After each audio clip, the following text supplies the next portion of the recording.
Hey everybody, welcome back to the channel. I appreciate your time. Thank you for watching. If you're new here, my name is Jared, and what I do is bring you Second Amendment news, good, bad, ugly, or indifferent, every single day. And unfortunately, got some bad news here. Yesterday, the appellate court for the DC Circuit ruled against the case against the bump stock ban, ruled in favor of the government and the ATF.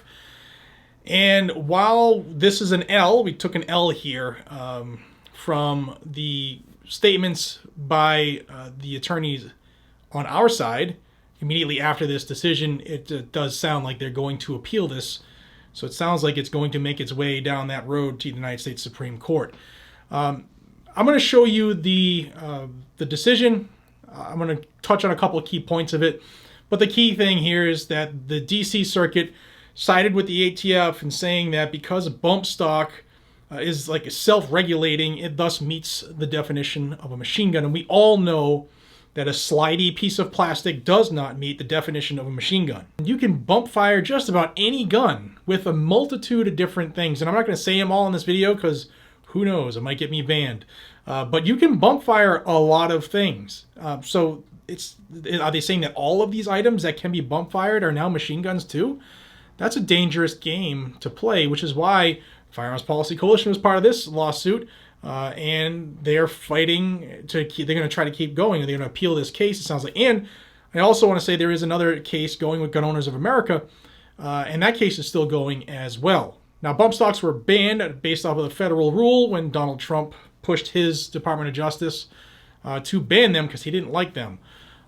So here we sit with slidey pieces of plastic being called machine guns, and if you have one, you're looking at possessing an unregistered machine gun because it's a slidey piece of plastic.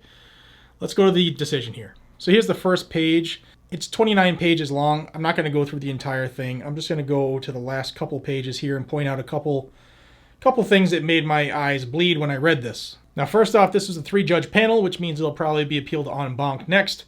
But immediately, the judges start talking about Las Vegas, as you can see here on page 2. Jumping down to page 18, it says, analyzing the district court's factual findings under the bump stock rule, we conclude that they are consistent with the best interpretation of the statute. First, as the district court explained, the shooter operates a bump stock by a single pull, eliminating the need for additional pulls. The shooter pulls the trigger once and his finger rests against the extension ledge or the edge of a bump stock device. After the first pull of the trigger, the stock moves repeatedly back and forth, causing the trigger to bump against the stationary finger. Thus, only a single function or pull of the trigger by the shooter activates the multiple shot sequence. No further pulls are needed. Put differently, using a bump stock, a single pull of the trigger propels the trigger against the stationary finger and causes the subsequent shots through the force of recoil from firing the first bullet. So the judges just go through saying that if you pull the trigger, it's just going to continue to fire. And they're just glossing over the whole fact that it actually gets pulled every time it bumps. That's what bump fire is. You pull the trigger every single time. They're ignoring that. This is an agenda-driven panel. It's a DC circuit, enough said. But they have ruled in favor of the ATF, thus ruling in favor of the bump stock ban. So I just wanted to give you all a heads up. Third video of the day. I know there's a lot going on. Sorry to keep bugging you, but you need to know this stuff. I'll let you know if and when this gets appealed by Firearms Policy Coalition, and I'll also let you know when there's new information in the Gun Owners of America and Tim Harsman case against the ATF and the bump stock ban as well. So if you want to stay in the know on all that and a bunch of other stuff that's going on, you want to hit that subscribe button right down below.